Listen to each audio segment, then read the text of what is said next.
So sige, go first. What's the difference between acting? So what's the difference between your directorial view with your acting? So what's the difference between acting and directing for you? Oh my god, that's a apart from the fact that I think the director's basically running the ship. You know, you kind of have to get everybody together, get the right people together. So you kind of eat, sleep, breathe the play. I mean, not that I don't when I'm acting. I do. I think about the role, but there's just so many other elements, and you literally. I mean, 24/7, it's always in your head, you know, parang how am I going to service the play? How am I going to service the intention of the playwright? How am I going to put up a good show? You know what I mean? I mean, it's always in my head. So maybe in that sense, it's almost like having, you know, it's like having your own baby. No matter what you do, it's still going to be there. In fact, when I go to bed at night, I have to tell myself, don't think about rabbit hole, don't think about anything rabbit hole related because I won't sleep. So I think that's, you know, if there is that's the bigger difference, number one. So do you feel more pressure with your director debut than acting, or the other way around? It's a different pressure. It's very different. When you're acting, yeah, there's a lot of pressure as well. But this is different. It's also lovely. It's a different fulfillment. I think. Parang you come from rehearsals, and when it goes well, or when you get to accomplish something you set out to accomplish, it's a different fulfillment. That's, you know. So iba rin, you know, it's heavier. What do you call this? Heavier pressure, but total. I don't know how to explain it, but total fulfillment. Hope if it's a good show, more fulfillment. Go ahead. Well, conceptualizing on the second season, since you're considering a lot of plays, mostly English plays. Am I For now, right? yes. So, when you decided on Rabbit Hole, did you actually approach? I mean, you presented yourself to be the director, or Actually, no, I didn't. There was no intention for me to direct Rabbit Hole. I mean, in the beginning, I just wanted us to produce it, as I said earlier, so eloquently.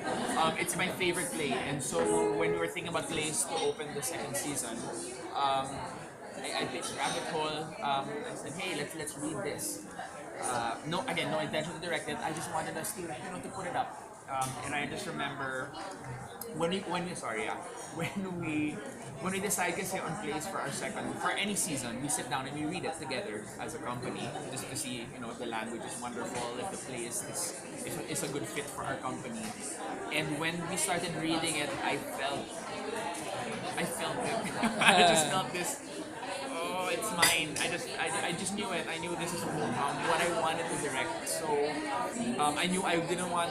In other words, like I said kanina, I didn't want anyone else to touch it. I think that was when I knew, okay, then this is the one. I think that I'll not represent myself for, but I said, you know, what if I direct Rabbit Hole? And fortunately, the rest of Red Turnip said yes in a heartbeat. There was no hesitation, no.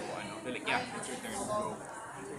so after the first season of Red Turnip, do you believe that you have already established your own identity as a theater company, or are you still considering that you are still open to some changes, or are you still exploring new frontiers in making an identity for Red Turnip in the Philippines? One, we're very shocked and pleasantly surprised at the response we've gotten so far from everybody, from you guys, from our audiences. I mean, of course, when we set out when we launched Red Turnip and when we set out to do what we wanted to do, you know, we wanted to produce straight plays in a non-theatrical venue. We didn't expect everyone to love it so much, you know, and we have a following, I will admit. So in that case, we're a little bit shocked, but we haven't gotten over that yet. It's a wonderful surprise. For now, and I love the question. For now, yes, we're trying to preserve that. At the same time, we're also trying to make sure we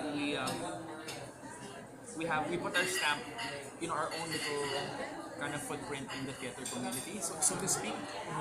So in that sense, maybe for the first few seasons, we might stick to this first, just to make sure that people really know, okay, yan ang Red Turnip. That's the brand. That's who they are. And then maybe later on we'll really start to explore other avenues. Yeah.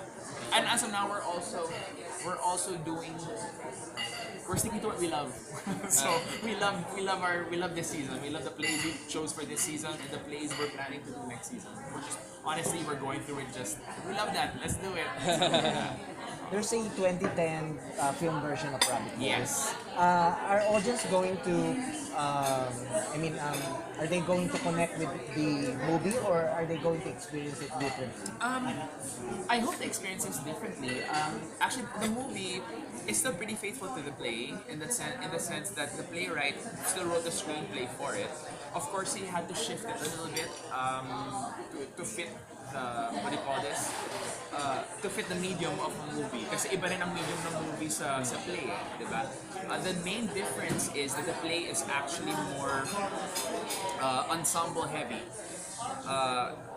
In other words, the play is actually an ensemble piece. I think the movie centered a lot more around Nicole Kidman, kasi starring vehicle yun.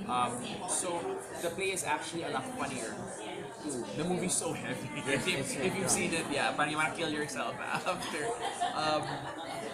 So the play is a lot funnier, and it's also it's driven by a cast. So I hope that the audience it will experience something different from the movie. Yeah. And the movie is wonderful though. I love the movie also.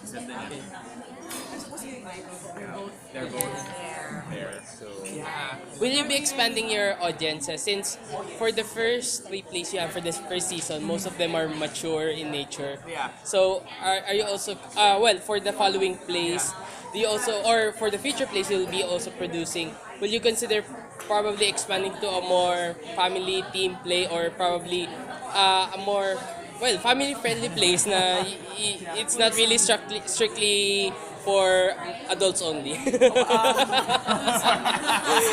Wholesome, yeah, most. Something. Yeah.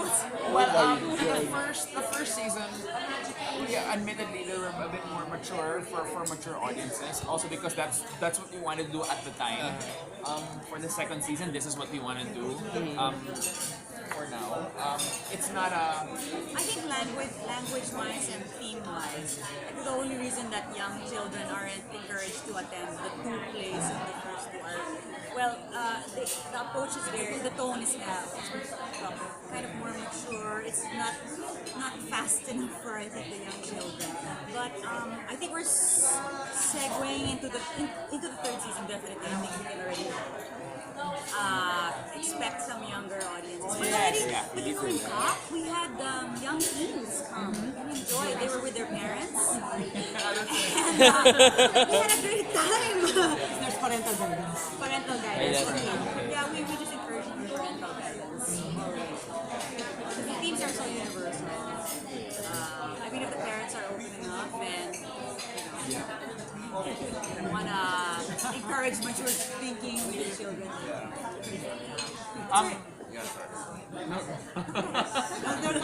Will there come a time, guys, Red Turnip might adopt a Tagalog Maybe. material? Maybe, absolutely. We're all, again, like what you asked kanina. I mean, for now we're building first on the identity we have so far, and then when we're a bit more sure, we're a bit more grounded. We're also a very new company, so we're learning as we go along. And I think when we're a bit more established, when we have a well-oiled machine, so to speak, then we'll start to really explore. Yeah, I think it's very important to have a very strong mission vision in the especially the beginning stages. Kind of, you know how you play by your rules and know your rules before you break them. It's kind of like that, kind of knowing ourselves, knowing who we are, so we know where we want to change. Watch out for. Is this the first time you guys working with Agatha Sue? Yes. How is she in Well, I've worked with her before as an actor, but this is the first time, her first Red Turnip production. in a play? Yes, it's her first play also. So how was she doing plays? As the past productions that we've done, or this This play? this play. She's fantastic.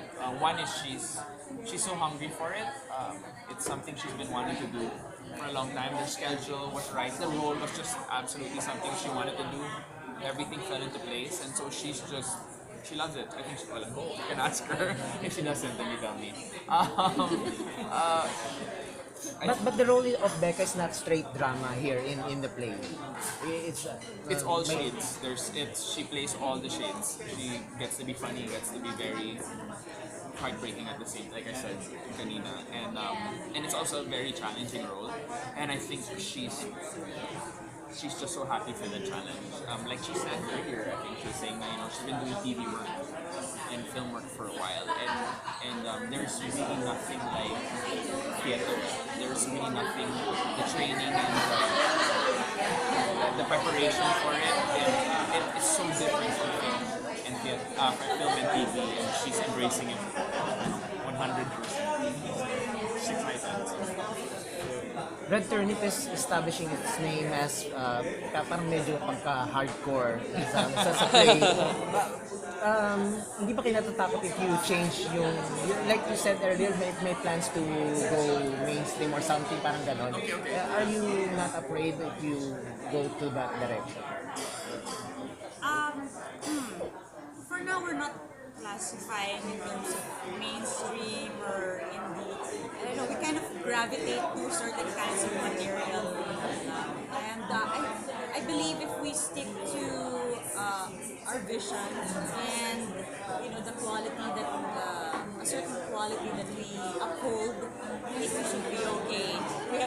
And believe in that.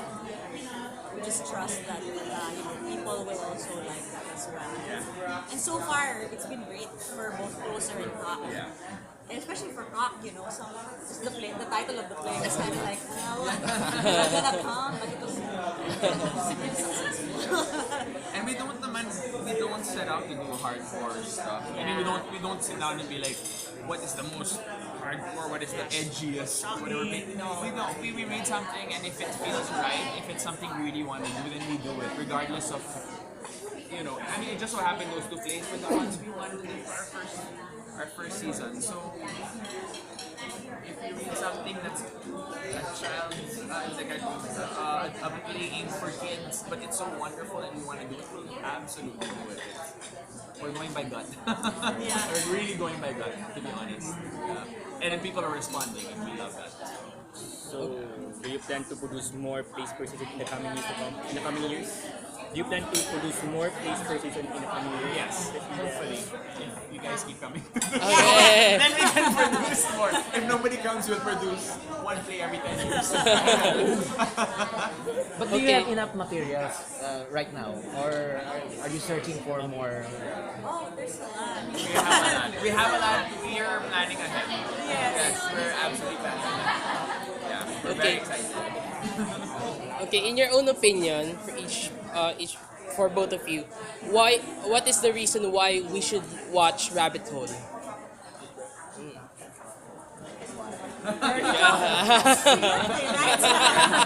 Why did you watch Rabbit Hole? Oh my god, why not? One, it's a beautifully written play. It really, really is. I can't begin to describe it. It's because it's so beautifully written, it's an experience, and it will be a unique experience to every individual because you're gonna sit down and hopefully relate to any of the characters and any of their journeys. We're going to change now. We're gonna change. I'm very proud of my friend Topper, who is making his directorial debut. And I think, he's one of the newest directors on the block. Well, yeah, he is actually with Rabbit Hole. He will be the newest director on the block at this time in August. So, let's see how that vision works out. Yeah, let's see. No, I'm very excited for him. I'm excited to see what he has to bring. I have to ask this question. Yeah. Are you now aiming for a cowboy boy? After that speech, I don't think I'll be nominated ever. So, let's put it that way. Okay, we need to change.